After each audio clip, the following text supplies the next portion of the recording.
Hello friends, बहुत बहुत स्वागत है आपका mysurgery.com के इस चैनल पे। और मैं हूं आपका दोस्त इंस्ट्रक्टर सौरभ शुक्ला। आज हम लोगों को देखना है एसक्यूएल की सीरीज में क्रिएट डेटाबेस कमांड। यहां से हम लोग एक्चुअल में एसक्यूएल की कमांड्स लिखकर प्रैक्टिकल करके सीखना शुरू करने वाले हैं। पर इसके पहले मैंने थ्योरी वीडियोस भी लिए हैं, कुछ बेसिक इंट्रोडक्शन भी लिया है और इंस्टॉलेशन से रिलेटेड वीडियो भी बनाया हुआ है। तो अगर आपने सीरीज को शुरुआत से चेक नहीं किया है तो इस वीडियो के डिस्क्रिप्शन बॉक्स में चेक कर लीजिए, प्लेलिस्ट का लिंक भी दिया हुआ है और इस कोर्स में एनरोलमेंट का लिंक भी दिया हुआ है जो कि एब्सोल्युटली फ्री है। फायदा यह है कि वहां से आप नोट्स डाउनलोड कर सकते हैं जो मैं अभी आपको शेयर करने वाला हूं। तो चलिए शुरुआत करते हैं। सबसे पहले क्रिएट डेटाबेस कमांड को हम लोगों को देखना है। तो यहां पर मैं आपको पहले यह बता दूं कि हम लोगों को जो कमांड्स रन करके देखनी है, हम दो तरीके से रन कर सकते हैं। जी हाँ, आपने पिछले लेसन में MySQL का इंस्टॉलेशन किया हुआ है और साथ में वर्कबेंच का भी इंस्टॉलेशन किया हुआ है। तो या तो हम वर्कबेंच की मदद से एसक्यूएल कमांड्स को रन कर सकते हैं या फिर हम लोग डायरेक्टली कमांड लाइन से भी ये काम कर सकते हैं। तो पहले लॉजिकली हम लोग समझ लें कि हम करने क्या वाले हैं। तो हमारा जो डेटाबेस होता है, सपोज करिए डेटाबेस, हम लोगों ने पहले भी समझाया कि database is a collection of files. ये फिजिकल व्यू है, पर लॉजिकली हम आरडीबीएमएस सॉफ्टवेयर में क्या मानते हैं? Database is a collection of tables. तो डेटाबेस में कई सारी टेबल्स होंगी जो कि हम बनाएंगे, डेटाबेस भी हम बनाएंगे। Got it? तो ये एक डेटाबेस है, लेकिन इस डेटाबेस को मैनेज करने के लिए, यानी डेटाबेस क्रिएट करने के लिए, डेटाबेस के अंदर टेबल्स बनाने के लिए, उसके अंदर डेटा रखने के लिए, तमाम काम करने के लिए हमें जिस सॉफ्टवेयर की जरूरत पड़ती है वो है RDBMS software, database management system. और जो हम लोग एग्जाम्पल के लिए यूज करने वाले हैं इस कोर्स में वो है MySQL। अब ये MySQL नाम का जो सॉफ्टवेयर है वो हम इंस्टॉल कर चुके हैं। ये डेटाबेस को मैनेज करेगा, लेकिन सवाल ये उठता है कि ये जो MySQL सॉफ्टवेयर है इससे कम्युनिकेट कैसे करना है। ध्यान से सुनिएगा मेरी बात। ये जो MySQL सॉफ्टवेयर है इसी को MySQL सर्वर भी बोलते हैं, यानी कि ये वो सॉफ्टवेयर है जो डेटाबेस मैनेजमेंट सिस्टम है, जो डेटाबेस को हैंडल करेगा, मैनिपुलेट करेगा। इसी को MySQL सर्वर बोलते हैं। तो जब नॉर्मली आप बोलते हैं MySQL तो एक्चुअल में आप बात कर रहे होते हैं MySQL सर्वर की। अब MySQL सर्वर को हमें कहना है कि डेटाबेस बना दो, हमें कहना है कि डेटाबेस के अंदर टेबल बना दो, या कोई भी ऑपरेशन करना है तो MySQL से कहना पड़ेगा। अब MySQL की अपनी कोई विंडो नहीं है जिससे आप उस तक बात पहुंचाओ। इसके लिए हमें सॉफ्टवेयर्स की जरूरत पड़ती है। तो एक पॉसिबिलिटी हमारे पास क्या है? हमारे पास है कमांड लाइन इंटरफेस, जो हम आज यूज करके देखेंगे। इस कमांड लाइन इंटरफेस की मदद से हम कमांड्स की तरह एसक्यूएल स्टेटमेंट्स लिखेंगे और वो पहुंच जाएंगे MySQL सर्वर तक। ठीक है? इसी तरीके से हमारे पास एक और सॉफ्टवेयर है जिसको हम बोल रहे हैं वर्कबेंच, और इसके माध्यम से भी हम सेम एसक्यूएल कमांड्स को रन कर सकते हैं और ये भी MySQL सर्वर तक हमारी बात को पहुंचाएगा। हमने पहले भी थ्योरी लेसन में समझा है कि तीसरा तरीका ये होता है कि हम कोई प्रोग्राम बनाएं किसी प्रोग्रामिंग लैंग्वेज में। वो प्रोग्रामिंग लैंग्वेज जावा भी हो सकती है, PHP भी हो सकती है, पाइथन भी हो सकती है, कोई भी प्रोग्रामिंग लैंग्वेज हो सकती है। उस प्रोग्रामिंग लैंग्वेज में हम कोडिंग करें, प्रोग्राम बनाएं, उस प्रोग्राम के अंदर एसक्यूएल स्टेटमेंट्स भी लिखें, और वो प्रोग्राम, वो स्क्रिप्ट जब रन होगी तब MySQL सर्वर तक एसक्यूएल स्टेटमेंट्स पहुंचेंगे। तो इसका मतलब ये हुआ कि MySQL सर्वर से कोई काम डेटाबेस रिलेटेड कराने के लिए आपको रिक्वेस्ट भेजनी पड़ेगी MySQL सर्वर तक। और ये करने के हमारे पास तीन तरीके हैं। तीन तरीके आपने यहां पे थ्योरेटिकली समझे, जिसमें से दो तरीके आज हम प्रैक्टिकल करके देखने वाले हैं, कमांड लाइन इंटरफेस वाला और वर्कबेंच वाला। प्रोग्राम लिखकर अभी हम इस कोर्स में नहीं कर रहे हैं क्योंकि वो फिर प्रोग्रामिंग लैंग्वेज का पार्ट हो जाता है। तो हम लोग जो दो चीजें करने वाले हैं, पहला कमांड लाइन इंटरफेस के थ्रू, दूसरा वर्कबेंच के थ्रू। मैं इन दोनों सॉफ्टवेयर को क्या बोल सकता हूं? इनको बोल सकता हूं क्लाइंट सॉफ्टवेयर, बिकॉज क्लाइंट का काम होता है रिक्वेस्ट भेजना, सर्वर का काम होता है उस रिक्वेस्ट के एवज में सर्विस देना। तो MySQL को सर्वर बोल रहे हैं क्योंकि वो सर्विस देगा आपकी रिक्वेस्ट पे, और ये जो कमांड लाइन इंटरफेस है और वर्कबेंच है इसको क्लाइंट बोल रहे हैं क्योंकि ये रिक्वेस्ट भेजेंगे। अब रिक्वेस्ट ये अपने मन से नहीं भेज रहे हैं, हम इनसे इंटरेक्ट कर रहे हैं। तो हम जब इंटरेक्ट करते हैं सॉफ्टवेयर से और हम कहते हैं माइस्क्यूएल से इंटरेक्ट कर रहे हैं, एक्चुअल में हम माइस्क्यूएल से डायरेक्टली इंटरेक्ट नहीं करते हैं, हम इंटरेक्ट करते हैं या तो वर्कबेंच से या कमांड लाइन इंटरफेस से। इन दोनों में से किसी से आप करते हो इंटरेक्ट, इन तक आप अपनी बात पहुंचाते हो और ये अपने तरीके से माइस्क्यूएल सर्वर तक बात पहुंचाते हैं। आई होप आपको एक बात ये समझ में आ गई कि क्लाइंट क्या है और सर्वर क्या है, माइस्क्यूएल सर्वर कैसे बोलते हैं, ये आपको समझ में आ गया। तो जब हम बोल रहे हैं माइस्क्यूएल से कम्युनिकेट कर रहे हैं तो वो इनडायरेक्ट वे में हो रहा है, हम लोग एक्चुअल में कम्युनिकेट कर रहे हैं। हम लोग किसको यूज कर रहे हैं? हम कमांड लाइन इंटरफेस को यूज कर रहे हैं या वर्कबेंच को यूज कर रहे हैं, और उसमें एसक्यूएल स्टेटमेंट लिखेंगे जो हमारी तरफ से रिक्वेस्ट को सेंड करेगा माइस्क्यूएल सर्वर तक। अब दूसरी बात समझिए, हमारा माइस्क्यूएल सर्वर एक साथ कई सारे यूजर्स को हैंडल करने के लिए भी बना है और एक साथ कई सारे डेटाबेसेस को हैंडल करने के लिए भी बना हुआ है। अब इसका क्या मतलब है? तो दोनों मतलब को अलग अलग समझते हैं। देखिए, सबसे पहले बात कर लेते हैं यूजर्स की। तो हमने जब माइस्क्यूएल को इंस्टॉल किया था तो बाय डिफॉल्ट एक यूजर बनके हमें मिला था, दैट इज अ रूट, जिसका आपने पासवर्ड भी सेट किया था। Got it? लेकिन हम चाहें तो और भी यूजर्स क्रिएट कर सकते हैं। ये यूजर्स बिल्कुल वैसे ही हैं जैसे आप फेसबुक या किसी भी वेबसाइट पर अपना अकाउंट बनाते हैं। जैसे premium.mysurgery.com पे आप अपना अकाउंट बनाते हैं, तो इसका मतलब premium.mysurgery.com एक एप्लीकेशन है जिसके लिए बहुत सारे यूजर्स हैं। हर यूजर को हमारा सिस्टम पहचानता कैसे है? उसके लॉगिन क्रेडेंशियल की वजह से। वो जो अपना यूजर नेम और पासवर्ड एंटर करता है उसकी वजह से हम उस यूजर को पहचानते हैं, इसलिए उसको उस यूजर स्पेसिफिक का ही डेटा दिखाई देता है। तो जो कोर्सेज उसने परचेज करे होते हैं वो कोर्सेज उसके अकाउंट में दिखाई दे रहे होते हैं। तो इसी तरीके से माइस्क्यूएल सर्वर के भी मल्टीपल यूजर्स हो सकते हैं और एट द सेम टाइम वो सारे यूजर्स को या मल्टीपल यूजर्स को एक साथ रिक्वेस्ट उनकी फुलफिल करने के लिए प्रिपेयर्ड है। तो माइस्क्यूएल सर्वर ऐसा नहीं है कि एक बार में एक ही यूजर को हैंडल करेगा, वो मल्टीपल यूजर्स की रिक्वेस्ट को हैंडल कर सकता है। तो हो सकता है कि मैंने कमांड लाइन इंटरफेस स्टार्ट किया हो, आपने एक दूसरी कमांड लाइन इंटरफेस स्टार्ट किया हो, आप भी रिक्वेस्ट भेज रहे हो इसको और मैं भी रिक्वेस्ट भेज रहा हूं इसको, बिल्कुल ये पॉसिबल है। इस तरीके से माइस्क्यूएल सर्वर अभी दो यूजर्स को हैंडल कर रहा है। तो माइस्क्यूएल सर्वर इस चीज को हैंडल कैसे करता है?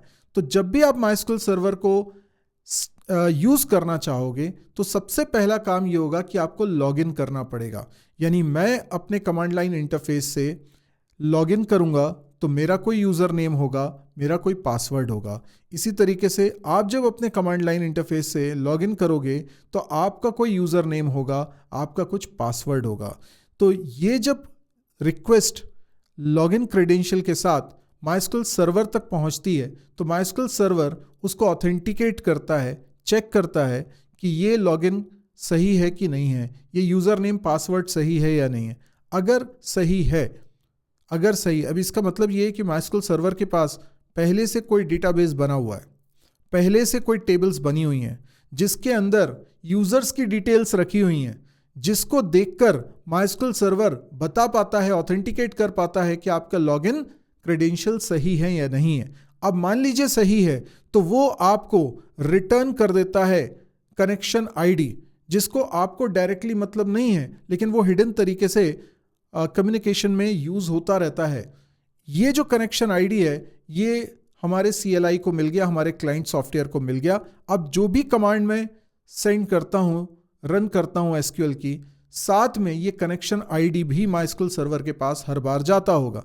इसी तरीके से आपने भी अपने कमांड लाइन इंटरफेस पे जो लॉगिन किया था उसके बदले में एक कनेक्शन आईडी मिला। दोनों कनेक्शन आईडी अलग अलग होंगे। कनेक्शन आईडी बेसिकली एक नंबर ही है, यूनिक नंबर है जो कि माइस्क्यूएल सर्वर अपने क्लाइंट को देता है। ये टेम्परेरी है, जब तक कि कनेक्शन आपका स्टैब्लिश है तब तक ये कनेक्शन आईडी एग्जिस्ट करेगा। तो आपके पास कनेक्शन आईडी अलग है, मेरे पास कनेक्शन आईडी अलग है। मैं जब भी कोई रिक्वेस्ट भेजूंगा तो उसके साथ कनेक्शन आईडी अलग जाएगा। आप जब भी रिक्वेस्ट भेजोगे, कोई SQL स्टेटमेंट चलाओगे तो आपका कनेक्शन आईडी अलग जाएगा। इसी वजह से माइस्क्यूएल सर्वर ये पहचान पाता है कि आप कौन से यूजर हो। आपके अपने कुछ प्रिविलेजेस हैं, उसी के आधार पे आप काम कर पाओगे। अब दूसरी बात समझ लेते हैं कि MySQL सॉफ्टवेयर आपने एक बार इंस्टॉल किया है, उसमें आप कितने भी डेटाबेसेस बना सकते हो और डेटाबेस के अंदर कितनी भी टेबल्स बना सकते हो।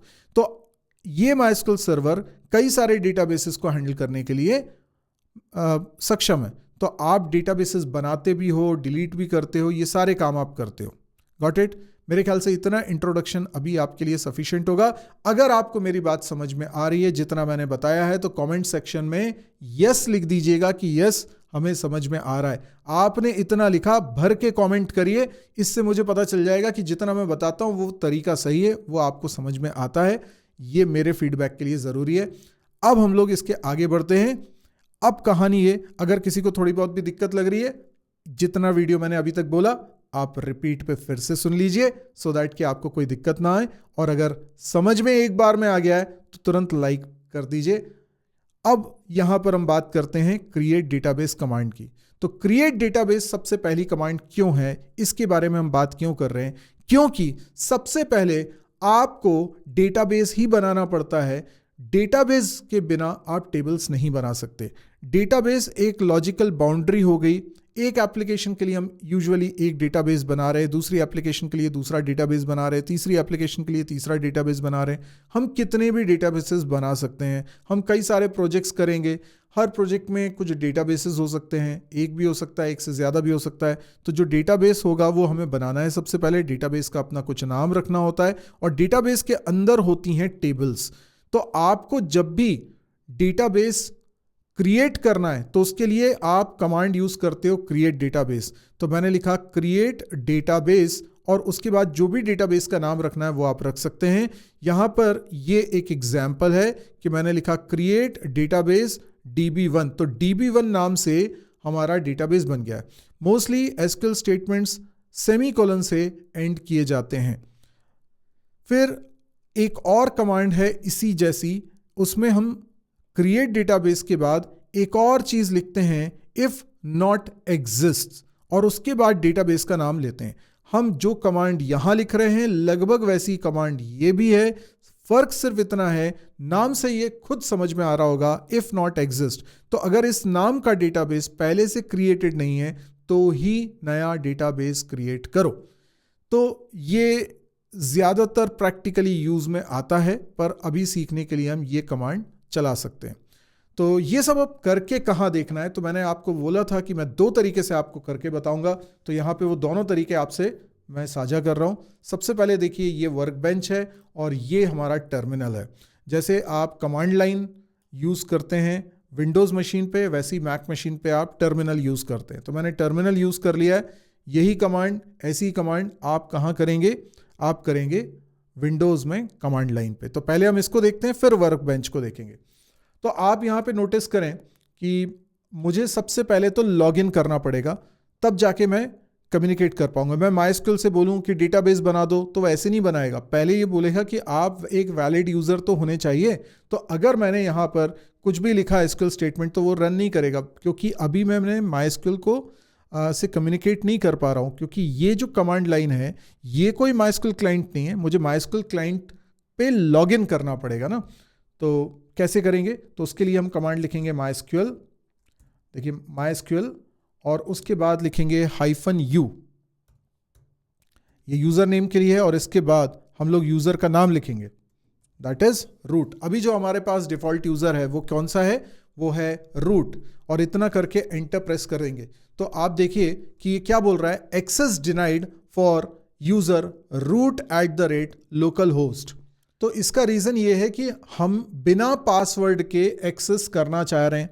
हमने सिर्फ रूट लिखा। पहले MySQL में ये अलाउड होता था, पर अभी लेटेस्ट वर्जन्स में ये अलाउड नहीं होता है। तो आपको क्या करना है, इसके बाद -p भी लिखना है। जब आप -p लिखते हैं तो उसके बाद वो पासवर्ड के लिए प्रॉम्प्ट करता है, इस तरीके से वो दिखाई देता है। अब ध्यान दीजिएगा, जब मैं पासवर्ड एंटर करूंगा यहां पे कोई कर्सर नहीं दिखेगा, मतलब आपको ऐसा लगेगा कि शायद कुछ टाइप हो नहीं रहा है, लेकिन एक्चुअल में वो टाइप हो रहा है। तो आपको पता भी नहीं चलेगा कि कितने कैरेक्टर्स टाइप हो गए। नॉर्मली क्या होता है, जैसे आप कहीं पासवर्ड एंटर करते हो तो वहाँ पे एस्ट्रिक सिंबल आ जाता है या डॉट्स आ जाते हैं, डिस्क आ जाती है, तो हमें उससे पता चल जाता है कि हमने कितने लेटर्स टाइप कर लिए हैं, हम कम से कम काउंट तो कर पाते हैं। यहाँ पे वैसा नहीं होता। तो मैं यहाँ पर पासवर्ड एंटर कर रहा हूँ। ये पासवर्ड वही होगा जो आपने इंस्टॉलेशन के वक्त पे MySQL के रूट यूज़र का रखा था। अभी मैंने पासवर्ड एंटर कर दिया है, लेकिन यहाँ कुछ दिख नहीं रहा है। मैं सिंपली एंटर की प्रेस कर रहा हूँ और देखिए मैं MySQL में लॉगिन कर चुका हूँ। तो MySQL में लॉगिन करने का ये तरीका है। इतना अगर मैंने कर लिया है, इसका मतलब है मैं MySQL से कनेक्ट हो चुका हूँ, MySQL सर्वर से कनेक्ट हो चुका हूँ।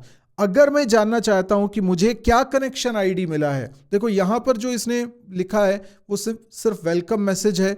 वो स्टार्ट कर रहा है, उसके बारे में बता रहा है, कॉपीराइट के बारे में बता रहा है, ओरेकल के बारे में बता रहा है, और फिर वो MySQL प्रॉम्प्ट लेकर आ रहा है। तो अब आप टर्मिनल विंडो के अंदर MySQL क्लाइंट पर आ चुके हो।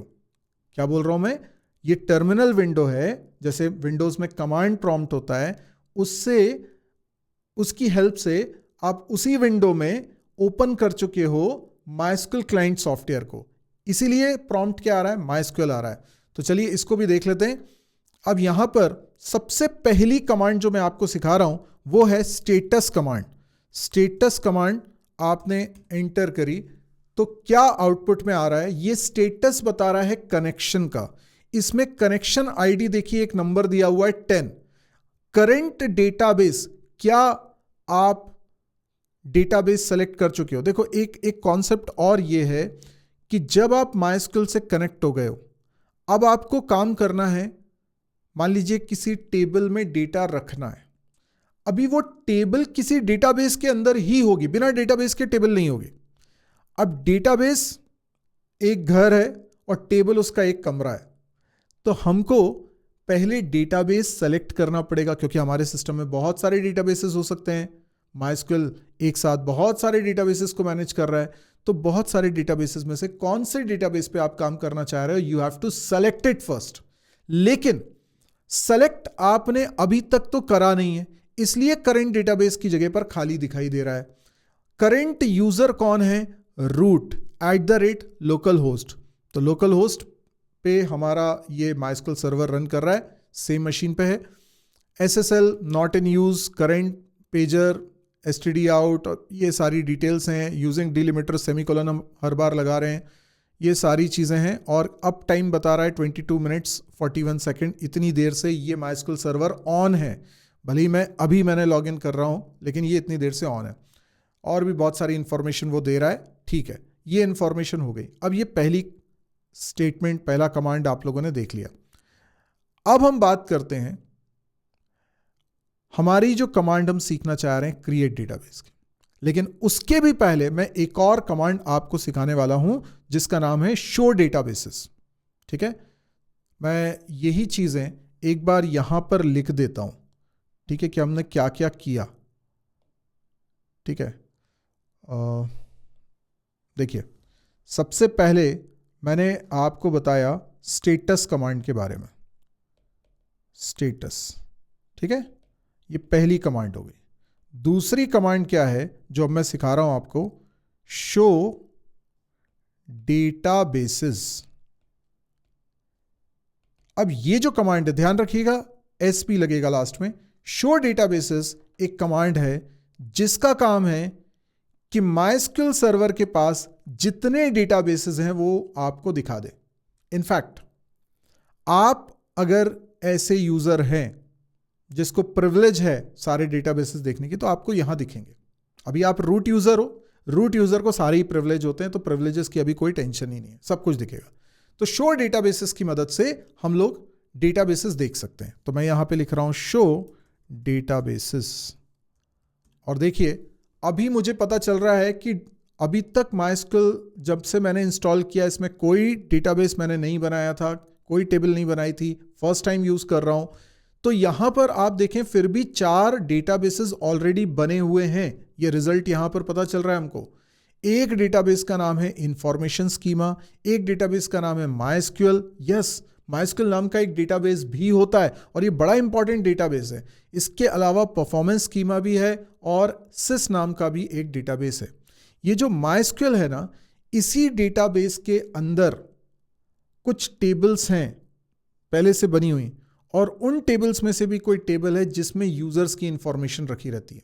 जैसे मैं अगर MySQL डेटाबेस को यूज करना चाहता हूं या किसी भी डेटाबेस पर कुछ काम करना चाह रहा हूं, मतलब कि उस डेटाबेस के अंदर टेबल्स के ऊपर कुछ काम करना चाह रहा हूं, तो first thing you need to understand that you have to select the database. आपने बिना डेटाबेस सेलेक्ट किया डेटाबेस पे कोई काम नहीं कर सकते। अभी मैंने नया डेटाबेस क्रिएट नहीं किया, मैं इन एग्जिस्टिंग डेटाबेसेस को देख के बता रहा हूं और इनमें कोई चेंजेस आपको करना नहीं है, ये पहले से बने हुए। आप इनमें चेंजेस मत करिएगा, वरना हो सकता है आप कुछ ऐसी गड़बड़ कर दें कि MySQL ठीक से काम नहीं करे। इसलिए इन डेटाबेसेस में कोई चेंजेस आपको नहीं करने। तो अब मैं एक और कमांड आपको यहां पर सिखा देता हूं, वो है यूज कमांड। तीसरी कमांड हम देख रहे हैं, यूज कमांड। यूज के बाद आप डेटाबेस का नाम लिखेंगे, ठीक है। यूज के बाद आप लिखिए डेटाबेस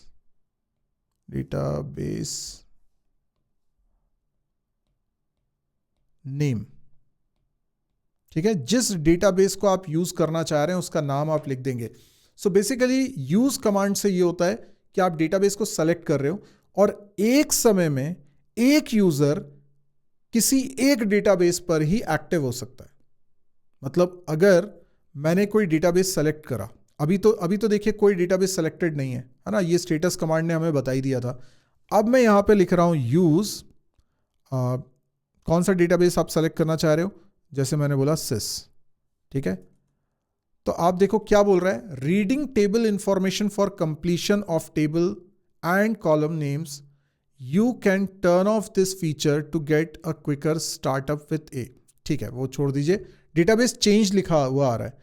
डेटाबेस चेंज का मतलब है कि हो सकता है पहले से आप, ये एक स्टैंडर्ड मैसेज है, देखो अभी आपने कोई डेटाबेस सेलेक्ट नहीं किया था, पहली बार सेलेक्ट किया तो भी वो यही मैसेज दिखाएगा, और अगर मैं इसके बाद फिर से कोई डेटाबेस चेंज करूं, कोई दूसरा डेटाबेस सेलेक्ट करूं, तो भी वो यही बोलेगा डेटाबेस चेंज्ड। ठीक है, तो ये उसका स्टैंडर्ड मैसेज है। डेटाबेस चेंज हो गया तो कैसे कंफर्म करें, स्टेटस कमांड को दोबारा चला के देखें। अब देखिए ये बोल रहा है करंट डेटाबेस कौन सा है, सिस। अब ये ब्लैंक कभी नहीं रहेगा। अब जब दोबारा लॉगिन करोगे तभी वो स्टार्टिंग में ब्लैंक मिलता है कि कोई डेटाबेस सेलेक्ट नहीं है, नहीं तो आप किसी ना किसी डेटाबेस को सिलेक्टेड रखोगे ही रखोगे। आप डेटाबेस डीसेलेक्ट नहीं कर सकते, ठीक है, क्या बोलते हैं, डीसेलेक्ट ही बोलते हैं। तो अभी आपने डेटाबेस को सेलेक्ट किया हुआ है, अभी आप उससे बाहर नहीं आ सकते। आप क्या कर सकते हो, दूसरा डेटाबेस सेलेक्ट कर सकते हो तो पहला हट जाएगा। यानी आप एक समय में एक ही डेटाबेस को एक्टिव रख सकते हो, उसी पर काम कर सकते हो। एक यूजर, दो अलग अलग यूजर्स हैं, दोनों कम्युनिकेट कर रहे हैं, पहला वाला एक अलग डेटाबेस पे काम कर रहा है, दूसरा वाला अलग डेटाबेस पे काम कर रहा है, ये हो सकता है। तो अलग अलग क्लाइंट के लिए हो सकता है, पर एक कनेक्शन आईडी पर एक समय में एक ही डेटाबेस एक्टिव होगा। अगर मैं चाहता हूं कि नहीं, मैं डेटाबेस फिर से चेंज करूं, तो मैंने लिखा यूज MySQL, और अब आप देख सकते हैं कि फिर से मैसेज आ रहा है डेटाबेस चेंज्ड। तो डेटाबेस चेंज्ड का मतलब है मैं स्टेटस कमांड को फिर से चला के देखता हूं और यहां पर देखते हैं MySQL हमारा डेटाबेस करंट डेटाबेस हो चुका है। यहां तक आपको कमांड समझ में आ चुकी हैं। अब हम लोग देखते हैं कि क्रिएट डेटाबेस कमांड कैसी है। लेकिन क्रिएट डेटाबेस से पहले मैं आपको थोड़ा सा एक्स्ट्रा चीज़ भी बता देता हूं। ये जो MySQL हमने सेलेक्ट करा ना, इस डेटाबेस के अंदर भी पहले से कई सारी टेबल्स बनी हुई हैं। मैं दिखा देता हूं, पर ये कमांड्स आगे भी हमें सीखने को मिलेंगी। तो मैंने लिखा, अब देखो डेटाबेस सेलेक्टेड है, तो मैं इसके अंदर टेबल्स देखना चाह रहा हूं। तो जैसे शो डेटाबेसेस था, वैसे ही शो टेबल्स नाम की भी कमांड है। आप देखिए इतनी सारी टेबल्स पहले से बनी हुई हैं, इतनी सारी टेबल्स MySQL के अंदर, MySQL डेटाबेस के अंदर पहले से बनी है। इसमें से एक टेबल है यूजर, तो 38 रोज मतलब 38 टेबल्स यहां बनी हुई हैं। अगर आप इसमें से एक पर्टिकुलर टेबल यूजर को देखना चाहते हो तो मैं यहां पर लिख रहा हूं डिस्क्राइब यूजर। ये डिस्क्राइब कर रहा है कि यूजर टेबल के अंदर कितने कॉलम्स हैं, इतने सारे कॉलम्स हैं। अब सारा तो मैं नहीं दिखा रहा हूं आपको, टेबल के अंदर का कंटेंट आपको दिखाना चाह रहा हूं। तो इस टेबल के अंदर एक कॉलम का नाम होस्ट है, एक कॉलम का नाम यूजर है। तो मैं एक काम करता हूं, इस टेबल के अंदर कॉलम के नाम के हिसाब से आपको दिखा देता हूँ। ठीक है, मैं लिख रहा हूँ सेलेक्ट। अभी ये सब कमांड मैं आगे सिखाऊंगा, इसलिए आज मैं इसके बारे में ज़्यादा डिस्कस नहीं कर रहा हूँ, सिर्फ आपको टेबल का कंटेंट दिखाना चाह रहा हूँ। तो सेलेक्ट के बाद मैं लिख रहा हूँ, मुझे सिर्फ एक ही कॉलम दिखाना है, दैट इज़ यूज़र, और फ्रॉम टेबल का नाम क्या है, यूज़र। ठीक है, टेबल का नाम यूज़र ही है ना, यूज़र्स तो नहीं है, यूज़र है। ठीक है, तो ये क्या बोल रहा है कि ऑलरेडी 4 यूजर्स हैं। हमें लग रहा था कि एक ही यूजर है रूट, पर एक्चुअल में 4 यूजर्स हैं। ठीक है, जिसमें से रूट यूजर का डेटा यहां पे रखा हुआ है। तो आपने जो पासवर्ड सेट करा है वो भी इसमें रखा होगा, पर वो एनक्रिप्टेड रहेगा तो आपको दिखेगा नहीं। तो इस तरीके से आप किसी डेटाबेस के अंदर टेबल्स को भी देख सकते हो। अब इतनी बात आपको समझ में आ गई। अब हमें क्रिएट करना है एक नया डेटाबेस। देखिए, जब आप कोई नया डेटाबेस क्रिएट करते हैं तो इस बात से कोई फर्क नहीं पड़ता कि अभी करेंटली कौन सा डेटाबेस सेलेक्टेड है, बिकॉज डेटाबेस के अंदर कभी डेटाबेस नहीं बनता है। तो डेटाबेस हमेशा अलग अलग ही रहेंगे। तो भले ही यहां पर आप किसी भी डेटाबेस को सेलेक्ट करके बैठे हुए हो, लेकिन आप जो डेटाबेस क्रिएट करने वाले हो वो इस डेटाबेस के अंदर कभी नहीं बनता। डेटाबेस के अंदर टेबल्स बनते हैं। तो चलिए पहली कमांड हम लोग देखने जा रहे हैं यहां पर। तो मैंने आपको जो कमांड्स और बता दी उसके बारे में भी एक बार लिख तो देता ही हूं। मैंने यहां पर कमांड बताई आपको शो टेबल्स, शो टेबल्स। ठीक है, इसके अलावा एक और कमांड मैंने आपको बताई जिससे कि हम लोग टेबल का डेटा देख रहे हैं, तो वो है सेलेक्ट, सेलेक्ट, और हमने लिखा था यूज़र, ये कॉलम का नाम है, फ्रॉम, ये टेबल का नाम है यूज़र। बाय चांस कॉलम का नाम और टेबल का नाम सेम हो गया, ऐसा कर सकते हैं, कोई दिक्कत नहीं। तो ये हमने 4 कमांड्स देखी, 5 कमांड्स देखी। अब इसके बाद हम देख रहे हैं क्रिएट डेटाबेस की कमांड, और इसमें हम डेटाबेस क्रिएट करेंगे db1 नाम से। तो अभी तक जितने डेटाबेसेस हैं एक बार फिर देख लीजिए, शो डेटाबेसेस। देखिए अभी तक 4 डेटाबेसेस यहां पर हैं। अब मैं 5वां डेटाबेस यहां बना रहा हूं, तो मैं लिख रहा हूं क्रिएट डेटाबेस, और डेटाबेस का नाम db1। आप देखिए क्वेरी ओके, 1 रो अफेक्टेड। ठीक है, अब इसके लिए मैं फिर से कमांड को चला के देखता हूं, शो डेटाबेसेस। आप देखिए इसके अंदर db1 नाम का एक डेटाबेस क्रिएट हो चुका है। तो डेटाबेस कैसे बनाते हैं वो हमको क्लियर हो चुका है। अब अगर इस डेटाबेस को सेलेक्ट करना है, अभी तो सेलेक्ट नहीं किया है, अभी तो हम किस डेटाबेस के अंदर है, MySQL डेटाबेस में, पर हम इसको सेलेक्ट करना चाहते हैं तो लिखेंगे यूज db1। तो देखिए डेटाबेस चेंज्ड, और अगर स्टेटस में देखूं तो अब ये बोल रहा है कि करंट डेटाबेस है db1। अब इस डेटाबेस के अंदर कितनी टेबल्स हैं, जरा कमेंट में मुझे बता दीजिए कि इस डेटाबेस के अंदर कितनी टेबल्स अभी होंगी। देखिए अभी मैं ये कमांड चलाऊं उसके पहले पहले आप लोगों का कमेंट में रिजल्ट आ जाना चाहिए जो आपको समझ में आ रहा है। ये जो डेटाबेस हमने बनाया db1, इसको मैंने सेलेक्ट कर लिया है यूज कमांड से, और अब मैं इसके अंदर चेक करने वाला हूं कितनी टेबल्स हैं। आपने कमेंट में आंसर कर दिया होगा, शो टेबल्स, और आप देखें इसके अंदर एक भी टेबल नहीं है, क्योंकि ये डेटाबेस तो अभी अभी हमने बनाया है, इसमें टेबल अभी कहां से आ जाएगी, टेबल तो हमें बनानी पड़ेगी, राइट। तो हमें यहां पर ये कमांड समझ में आ गई है। अब हम बात करते हैं ड्रॉप डेटाबेस की। ड्रॉप डेटाबेस से क्या होगा, डेटाबेस डिलीट हो जाएगा। हमने इसके अंदर टेबल्स बनाई होंगी तो वो भी डिलीट हो जाएंगी। यहां पर एक और कमांड ऐसी है कि हम बीच में लगा सकते हैं इफ एग्जिस्ट।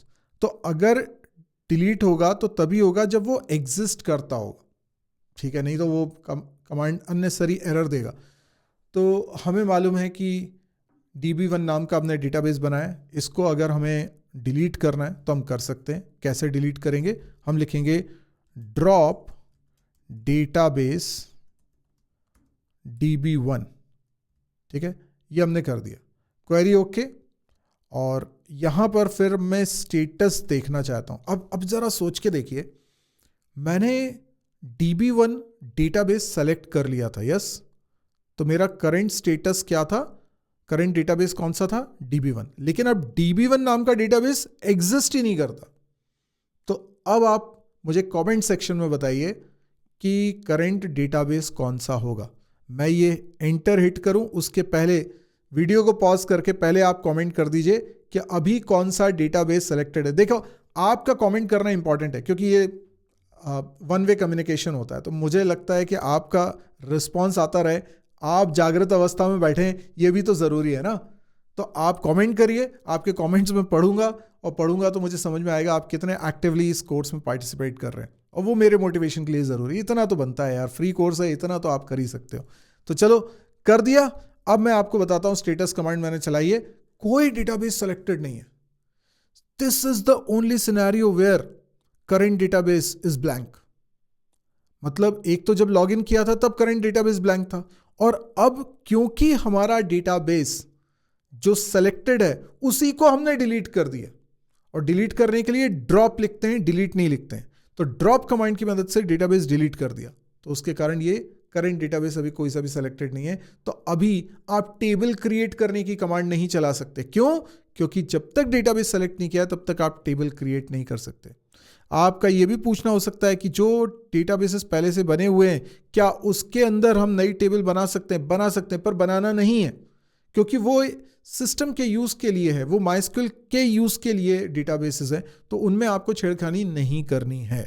तो आई गेस इतना भी आपको क्लियर हो चुका होगा, अच्छे से समझ में आ गया होगा। अच्छा, यूज़ कमांड के बारे में बता ही चुका हूँ कि कैसे डेटाबेस को हमें सेलेक्ट करना होता है, कैसे डेटाबेसेस को हमें शो करना होता है, ये भी हमने देख लिया है। और ये जो एसक्यूएल स्टेटमेंट्स हम लिख रहे हैं, ये केस इनसेंसिटिव होते हैं। इसका मतलब जो मैं क्रिएट डेटाबेस कैपिटल लेटर्स में लिख रहा हूँ, ये कोई ज़रूरी नहीं है, ये आप स्मॉल में भी लिख सकते हैं। केस सेंसिटिव नहीं है ये, तो क्रिएट स्मॉल में लिखें, कैपिटल में लिखें, कोई दिक्कत नहीं है। मैं जनरली कैपिटल में इसलिए लिख देता हूँ सो दैट हम समझ पाएं कि कौन से शब्द इस कमांड के अंदर प्री डिफाइंड है, सिंटैक्स का पार्ट है, और कौन से शब्द हैं जो हम अपने हिसाब से तय कर रहे हैं। जैसे डेटाबेस का नाम आप रख रहे हो तो उसको आप स्मॉल में लिख लो, लेकिन बाकी सब कैपिटल में लिख लो। तो ये एक लिखने का तरीका हो सकता है। तो ये हम लोगों ने यहाँ पर कर लिया है। इतना ही आज का हमारा पोर्शन है, लेकिन यही काम अब हमें वर्क बेंच पे भी करके देखना है। तो मैं चलता हूँ अब वर्क बेंच पे और वही सारी चीज़ें करके आपको बताता हूँ। तो फिलहाल क्या हमारे पास DB1 डेटाबेस एग्जिस्ट करता है? अभी मैं शो टेबल्स करूंगा तो क्या होगा? अभी डेटाबेस सेलेक्टेड नहीं है, तो शो टेबल्स करूंगा तो नो डेटाबेस सेलेक्टेड मैसेज आएगा। तो मुझे पहले डेटाबेस सेलेक्ट करना पड़ेगा। लेकिन अगर मैं लिखता हूं शो डेटाबेसेस, तो ये मैं लिख सकता हूं, और इसमें देखो DB1 अब नहीं है क्योंकि वो हम डिलीट कर चुके हैं। अब वर्क बेंच पे चलते हैं। वर्क बेंच में हमने 2 कनेक्शंस बनाए थे, दोनों सेम ही काम करेंगे। कोई भी कनेक्शन को आप ओपन कर लीजिए। मैंने माय कनेक्शन 1 को ओपन कर लिया, कंटिन्यू एनीवे। इस तरीके से कनेक्शन ओपन हो चुका है। आई गेस सफिशिएंटली लार्ज है, ये आपको अच्छी तरीके से दिखाई दे रहा होगा। अब इसके अंदर सबसे पहले तो ये जो एरिया दिख रहा है, ये क्वेरी 1, इसके अंदर हमें लिखना है। अगर आप एक और नई एसक्यूएल फाइल चाहते हैं तो यहाँ से प्लस आइकन पे क्लिक करके आप नई फाइल क्रिएट कर सकते हैं, पर अभी ये जो क्वेरी 1 लिखा हुआ है इसी पे हम लोग कमांड्स लिख सकते हैं। तो यहाँ पे मैं कुछ भी लिखूंगा तो हो सकता है आपको दिखे नहीं प्रॉपरली, तो मैं इसका साइज़ थोड़ा सा इंक्रीज़ कर लेता हूँ। 300 कर लिया, काफ़ी बड़ा हो गया। अभी आपको क्लियरली यहाँ पे दिखाई देगा। तो यहाँ पर मुझे सबसे पहले क्या देखना है, मैं एक कमांड चलाता हूँ, क्रिएट डेटाबेस। अच्छा देखो यहाँ पर क्या है ना, अभी कुछ भी कमांड चलाऊँ उसके पहले एक चीज़ और समझ लो। ये लेफ्ट साइड में आपको दिखाई दे रहे हैं कुछ ऑप्शंस, है ना। ऊपर आपको कुछ टैब्स दिख रहे हैं, तो इसमें एक स्कीमास करके टैब है। जब आप इस पर क्लिक करते हो तो आपको दिख रहा है यहाँ पे एक सिस नाम का डेटाबेस। तो ये डेटाबेस यहाँ पर बना हुआ है, और इसके अंदर कोई टेबल है क्या? तो हाँ, टेबल भी बनी है, व्यूज़ बने हुए हैं, काफ़ी कुछ इसके अंदर बना हुआ है। तो इसमें आपको वो डेटाबेसेस सारे नहीं दिख रहे हैं जो दिखने चाहिए। तो ये एक ऐसा इंटरफेस है जो आपको जितना ज़रूरी है उतना ही दिखा रहा होता है। तो यहीं पर आपको अपने डेटाबेसेस दिखेंगे। फिलहाल यहाँ पे आपको MySQL डेटाबेस नहीं दिख रहा है, आपको 2 और डेटाबेसेस थे वो भी नहीं दिख रहे हैं, आपको केवल सिस डेटाबेस यहाँ पर दिखाई दे रहा है, बट दैट इज़ ओके। अब यहाँ पर मैं एक कमांड चला रहा हूँ नया डेटाबेस बनाने के लिए। तो यहाँ पर आपको शो डेटाबेसेस करने की ज़रूरत नहीं है, क्योंकि यहीं से आपको दिख जाने हैं सारे डेटाबेसेस। लेफ्ट साइड में ये पैनल स्कीमास का बना हुआ है, इसमें आप देख सकते हो। तो यहाँ पर आप लिख रहे हो क्रिएट डेटाबेस। देखो मैं कैपिटल में लिख रहा हूँ, पर ये ज़रूरी नहीं है, आप स्मॉल में भी लिख सकते हो। क्रिएट डेटाबेस और डेटाबेस का नाम DB1। अभी तक DB1 नाम का कोई डेटाबेस बना नहीं था। अभी मुझे इसको अगर रन करना है तो मैं कैसे रन करूँगा, ठीक है, इसको मुझे रन करना है। तो यहाँ पर आप देखिए एक आइकन बना हुआ है, पहला वाला, ठीक है, इसका मतलब है execute the selected portion of the script, है ना, जिसको मैंने सेलेक्ट किया सिर्फ वो वाला पोर्शन एग्जीक्यूट हो। इसके अलावा एक और यहाँ पर ऑप्शन दे रहा है, ये देखो इसके टूल टिप पे क्या आता है, execute the statement under the keyboard cursor.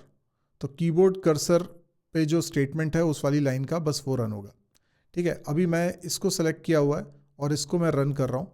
इसको रन करने से नीचे मैसेजेस आ जाते हैं, ठीक है, नीचे मैसेजेस आ जाते हैं। आप देखिए क्रिएट डेटाबेस DB1 ये दिखा रहा है, नीचे लिखा हुआ है क्रिएट डेटाबेस DB1। इसका मतलब डेटाबेस क्रिएट हो चुका है। Got it. अब इसके बाद आपको और कोई कमांड चलानी है तो आप यहाँ पे लिख सकते हो, जैसे आपको, अच्छा लेकिन डेटाबेस हमें दिख कहाँ रहा है, तो ये जो लेफ्ट साइड में स्कीमास में आपको सिस दिख रहा है, यहाँ पे DB1 भी दिखना चाहिए था। तो वो कैसे दिखेगा, यहाँ पे आप राइट क्लिक करके रिफ्रेश ऑल करिएगा, तब जाके आपको वो DB1 यहाँ पे दिखाई देना स्टार्ट होगा। तो इस तरीके से आप डेटाबेस बना सकते हो। आपको अगर एक से ज़्यादा डेटाबेस बनाना है, आपने यहाँ लिख दिया क्रिएट, अब देखो इसको स्मॉल में भी लिख सकता हूँ मैं, क्रिएट डेटाबेस DB2, ये बना दिया। अब इसको मुझे रन करना है, ठीक है।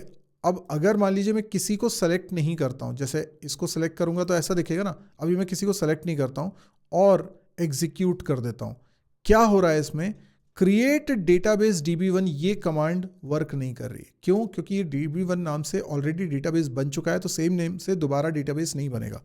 तो इसीलिए हम लोगों ने एक कमांड समझी थी, आपको ध्यान होगा, हम लोगों ने एक कमांड समझी थी कि इफ़ नॉट एग्जिस्ट, ये लिखना चाहिए, ये प्रैक्टिस में लाना चाहिए। तो मैं क्या करता हूँ, यहाँ लिखता हूँ इफ़ नॉट एग्जिस्ट, ठीक, और इसी तरीके से यहाँ पर भी लिख देता हूँ। अच्छा देखो, एक कमांड नहीं चली, ये फाइल है, फाइल के अंदर जितनी कमांड्स आप लिख रहे हो ना, वो सारी रन होनी है। अगर किसी कमांड में एरर आ गई तो उसके नीचे की कोई कमांड नहीं चलेगी। जबकि हम MySQL क्लाइंट विंडो से जब टर्मिनल पे कर रहे थे ये काम, तो वहाँ पे कोई फाइल नहीं बन रही थी, वहाँ पे आप इंडिविजुअली एक एक कमांड को एक एक लाइन पे लिखते हुए चला रहे थे, एक बार में एक कमांड चला रहे थे। यहाँ पे क्या है, बंच ऑफ कमांड्स आप लिख सकते हो, एक बार लिख लो और उसके बाद सारी कमांड्स को एक बार में रन कर लो, आप ऐसा कर सकते हो। तो ये एक फाइल बन रही है, आप इन फाइल्स को सेव करके रख सकते हो, सो दैट कि कभी आप डेटाबेस वगैरह बना रहे हो, क्रिएट कर रहे हो, कोई प्रोजेक्ट बना रहे हो, उसमें आपने सब कमांड्स लिखी हुई हैं, फाइल अगर सेव है, अब आप दूसरे के सिस्टम पे जाके दोबारा से उस तरह का डेटाबेस बनाना चाह रहे हो, तो आपके पास ऑलरेडी फाइल्स रखी हुई हैं, आपको सिर्फ उनको एग्जीक्यूट करना है और सारा काम आपका हो जाएगा। तो ये अच्छा तरीका है। तो यहाँ पर मैं लिख रहा हूँ, आप कैपिटल में लिखें, स्मॉल में लिखें, कोई दिक्कत नहीं है, इफ़ नॉट एग्जिस्ट, ठीक है, और DB2। अब देखो, अब मैं अब इस फाइल को चलाता हूँ, तो अब कोई दिक्कत नहीं आ रही है। अब देखिए एक यहाँ पर वार्निंग मैसेज ज़रूर है। क्या बोल रहा है, वो बोल रहा है कि जो पहली वाली लाइन है ना, उस पर अब एरर नहीं आ रही है, वार्निंग आ रही है। उसने कहा कि ये DB1 को वो क्रिएट नहीं कर सकता। यहाँ पे रिस्पॉन्स में मैसेज भी लिखा हुआ है, क्योंकि डेटाबेस ऑलरेडी एग्जिस्ट करता है, ये यहाँ पर लिखा हुआ है, ठीक है। और उसके बाद अच्छा, ये पुराने मैसेजेस भी दिखा रहा है और नए मैसेजेस भी दिखा रहा है। तो नए मैसेज जो है वो थर्ड लाइन से स्टार्ट हो रहा है, जिसमें लिखा है वार्निंग, जो इसलिए और एक्सपेक्टेड था क्योंकि इफ़ नॉट एग्जिस्ट हमने लगाया हुआ है, तो कम से कम वो एरर नहीं दे रहा है, वार्निंग दे रहा है कि DB1 नाम का डेटाबेस मैं क्रिएट नहीं कर पा रहा हूँ क्योंकि वो ऑलरेडी एग्जिस्ट कर रहा है। और उसके बाद DB2 नाम का डेटाबेस क्योंकि एग्जिस्ट नहीं कर रहा था, तो उसने वो क्रिएट कर दिया। यहाँ पे रिफ्रेश ऑल करके देखें तो आपको यहाँ पे DB2 भी दिखाई देगा। और अगर मैं इस फाइल को दोबारा से रन करने की कोशिश करूं तो कोई डेटाबेस क्रिएट नहीं होगा। यहाँ पर पहले वाले में ही वार्निंग आ चुकी है, create database if not exist DB1, तो ये यहाँ पर क्रिएट नहीं हो पा रहा है। इनफैक्ट वो दूसरा वाला भी क्रिएट नहीं कर रहा है। तो आई गेस आपको अब समझ में आ गया कि इसमें कैसे यूज़ करना है। अब इसमें ड्रॉप कमांड अगर मैं लिखना चाहूँ, हो सकता है आप बोलें कि अब मुझे ये नहीं चाहिए, तो इसको हटा दो, ठीक है, इसको हटा दिया और सीधे आपने लिखा ड्रॉप डेटाबेस, और डेटाबेस का नाम जैसे कि DB1, लेकिन मैंने आपको बोला था कि ज़्यादा बेटर होगा कि आप लिखेंगे इफ़ एग्जिस्ट। इससे क्या होगा, अगर ये डेटाबेस एग्जिस्ट करता है तो ही ये ड्रॉप हो। इनफैक्ट इसी तरीके से मैं एक और कमांड लिख लेता हूँ नीचे, और उसमें लिख लेता हूँ DB2। तो मैं दोनों ही डेटाबेस को डिलीट करने वाला हूँ, और एक बार में दोनों डिलीट हो जाएंगे। एक ही फाइल में मैंने दोनों स्टेटमेंट लिखे हुए हैं, और इसको अब करता हूँ एग्जीक्यूट। आप देखेंगे कि यहाँ पर drop database if exist DB1 ये भी चल गया है, और drop database if exist DB2 ये भी चल गया है। दोनों चल गए, और आप देख सकते हैं यहाँ मुझे रिफ्रेश करने की भी ज़रूरत नहीं पड़ी, और इसने दोनों डेटाबेसेस को यहाँ से हटा दिया। तो ये है वर्कबेंच को यूज़ करने का तरीका, और इसी तरीके से हम लोगों ने यूज़ किया था हमारे क्लाइंट सॉफ्टवेयर कमांड लाइन वाले को। दोनों आपको समझ में आए होंगे। अब मैं उम्मीद करता हूँ कि आप लोगों को ये जो कोर्स है पसंद आ रहा होगा, सीखने को भी मिल रहा है, डिटेल में जा रहे हैं, डेप्थ में जा रहे हैं, चीज़ें समझ में आ रही हैं। फिर भी कुछ डाउट रह जाता है तो आप कमेंट सेक्शन में ज़रूर लिखिए, सो दैट कि मुझे पता चले कि क्या मिस हो रहा है, क्या और चीज़ है जो आपको परेशान करती है, तो वो भी हम लोग डिस्कस कर लेंगे। इसके अलावा अगर आपको वाकई में वीडियो पसंद आ रहे हैं ना, देखो फ्री कोर्स है, इतना तो बनता है कि आप लाइक करें, शेयर करें और सब्सक्राइब कर लें इस चैनल को अगर अभी तक सब्सक्राइब नहीं किया। बाकी डिस्क्रिप्शन सेक्शन को ज़रूर पढ़ लें वीडियो के, उसमें प्लेलिस्ट का लिंक भी मिल जाएगा, और कोर्स के नोट्स जो मैं आपको दिखा रहा हूँ वो डाउनलोड करने का ऑप्शन भी मिल जाएगा। आज के लिए इतना ही। Thank you, good bye.